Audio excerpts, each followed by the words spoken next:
Hello, my friends. Welcome back.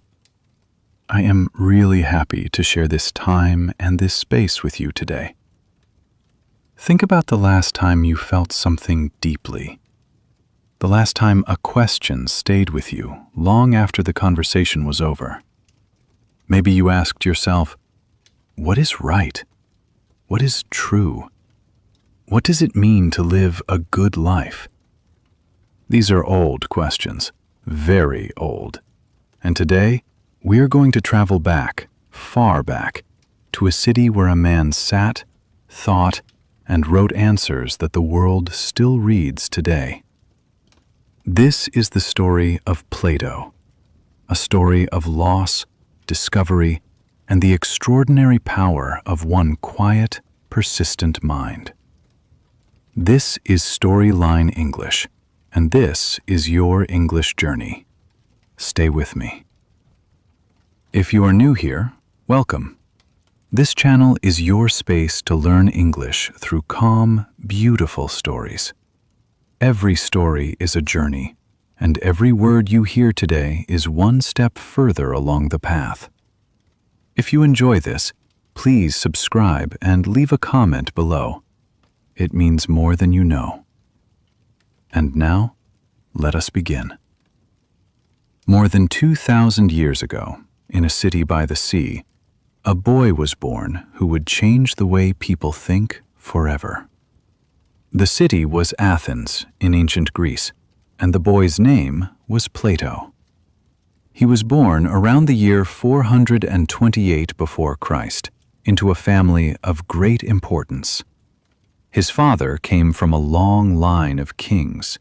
His mother was connected to some of the most powerful men in the city. From the very beginning, Plato's life was full of privilege and possibility. He lived in a beautiful home. He had the best teachers.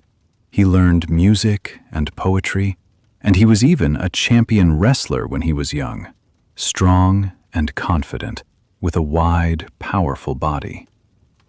In fact, the name Plato may have come from a Greek word meaning broad or wide. The people around him believed he would one day become a great leader, a man of politics and power. And for a time, young Plato believed this too. He looked at the world of Athens and he wanted to be part of it, to help it, to shape it. Athens in those days was a place of great beauty and great noise. People gathered in the open squares, places called the Agora, and they talked, they argued, they asked big questions out loud. What is justice? What is beauty? What is the right way to live? These were not small questions. These were the questions that moved the city forward. And Plato, as a young man, walked through those same streets, past those same conversations, and began to listen. He began, slowly and quietly, to discover that there was a world far deeper than politics, far more interesting than power. But at this point, he did not yet know what that world was. He had not yet met the man who would open the door. He had not yet heard the voice that would change everything. And so Plato walked through Athens, young and curious, waiting, without knowing he was waiting, for the journey that was about to begin. One day, Plato met a man named Socrates. This meeting did not happen in a single moment. Socrates was everywhere in Athens. He was an old man with a rough face, simple clothes, and bare feet. He had no school. He had no books. He owned almost nothing. But he had something that money could not buy. He had questions. Everywhere Socrates went, he asked questions. He stopped people in the street, generals, politicians, poets, merchants, and he asked them simple things. What is courage? What is goodness? What do you truly believe and why? Most people thought they knew the answers, but Socrates showed them, gently and patiently, that they did not. And this was his gift. He did not teach by telling, he taught by asking. He opened minds not with answers, but with the right questions. When Plato first heard Socrates speak, something changed inside him. It was not a loud change. It was quiet, like a door opening slowly in a dark room, letting in a small light. Plato listened, and he felt, for the first time, that he was hearing something true. He stopped thinking about politics. He stopped thinking about power. He began to follow Socrates. Every day he walked beside this strange old man through the streets of Athens, listening carefully, thinking slowly, learning not just with his mind, but with his heart. And the more he listened, the more he understood that the world had two sides. There was the world you could see with your eyes, the streets, the buildings, the faces of people.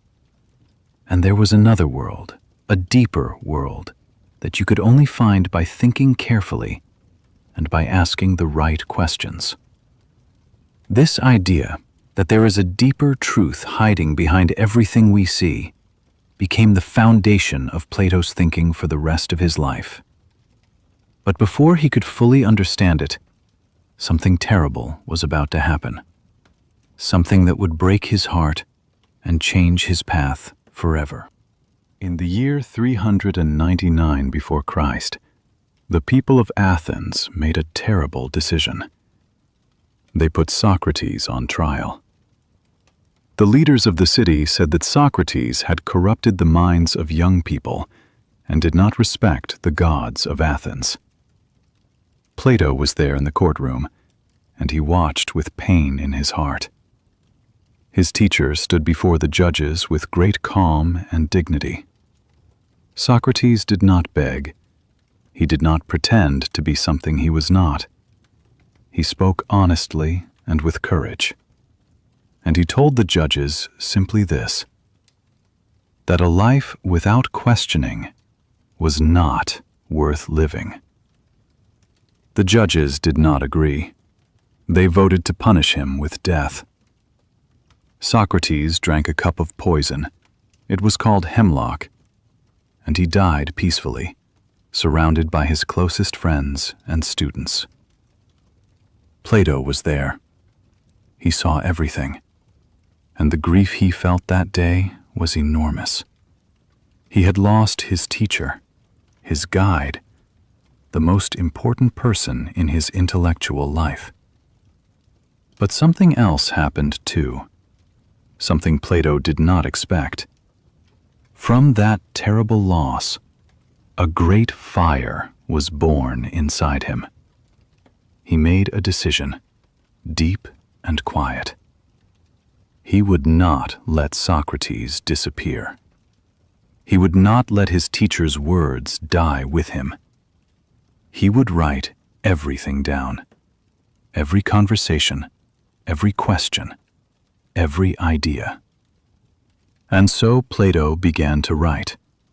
He wrote long, beautiful texts that we now call dialogues, conversations, with Socrates often speaking at the center.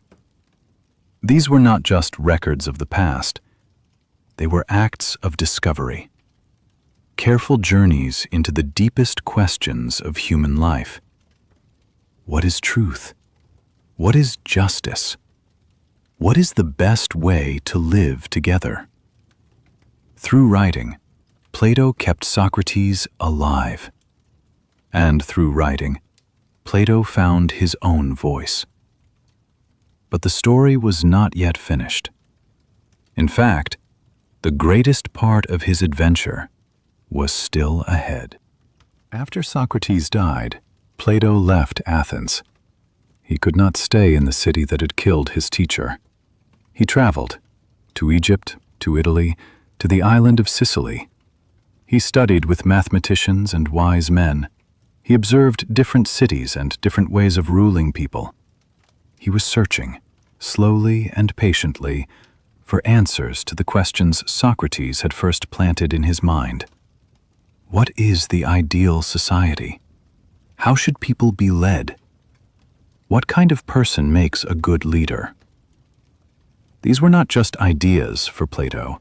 They were personal. He had seen what happened when power was given to the wrong people. He had seen injustice win. And he wanted to understand, truly understand, how to build something better. After many years of travel and learning, Plato returned to Athens. He was now a mature man, full of ideas and full of purpose. And in the year 387 before Christ, he did something remarkable. He founded a school. He called it the Academy. It was built in a quiet garden near the edge of the city.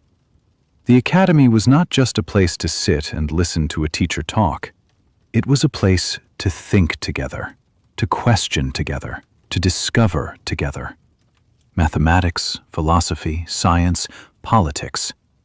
It was, in many ways, the first university in the history of the Western world. And at the center of everything was Plato himself, teaching, writing, asking questions, building ideas carefully and patiently. One of the young men who came to study at the Academy was a boy from northern Greece. His name was Aristotle. He was brilliant, curious, and hungry to learn. He studied under Plato for nearly 20 years, and one day, he too would change the world. But that is a story for another time. What matters now is this: Plato had created something that would last, a place and a way of thinking that the world would never forget. The ideas that Plato taught at the Academy were deep and beautiful, and sometimes difficult at first.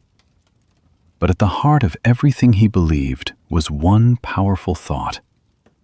The world we see with our eyes is not the real world. It is only a shadow. The real world, the world of truth, beauty, and goodness, exists in a deeper place, a place the mind can find through careful and patient thinking. Plato described this idea in a famous story that we still talk about today, the Allegory of the Cave. He asked listeners to imagine people sitting deep inside a dark cave, chained so they could only look at one wall. Behind them, a fire burned. Between the fire and the people, shapes moved and cast shadows on the wall. The prisoners saw only the shadows. They believed those shadows were real, because the shadows were the only world they had ever known.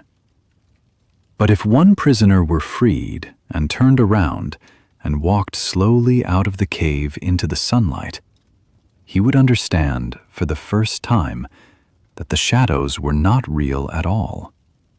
The real world was outside, in the light. This story is still taught in schools and universities all across the world today, and it continues to speak to something very human: the deep desire to see clearly, to know the truth, to step out of confusion and into understanding. Plato believed this was not just possible. He believed it was the purpose of a human life. He believed that every person, through learning and thinking and asking honest questions, could find their way toward the light. Plato died around the year 348 before Christ. He was nearly 80 years old. He had spent his whole life thinking, writing, and teaching, and the world was never the same. His dialogues are still read today in nearly every country on earth. His ideas about truth, justice, beauty, the soul, and the ideal society still live inside the way we think, the way we teach, and the questions we ask. He gave humanity a language for its deepest experiences. And in a way, every time you stop and honestly ask yourself a difficult question, why is this right? What do I truly believe? What kind of person do I want to become? You are following in the quiet footsteps of Plato. My friend, you listened to this story today not simply to learn about an ancient philosopher. You listened to practice your English, to build your understanding, one word, one sentence, one story at a time. And that desire, the desire to learn, to grow, to understand the world a little better, is exactly what Plato spent his entire life celebrating. That desire is not small. It is one of the most human things there is. If this story stayed with you, if it helped you learn even one new word or feel even one new idea, I would love to hear from you. Please leave a comment below. Tell me what you discovered today, or which part of the story moved you the most.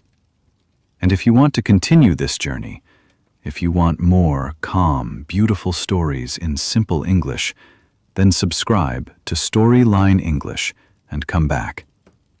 Every story here is a door, and I will always be here, waiting, with the next one open for you.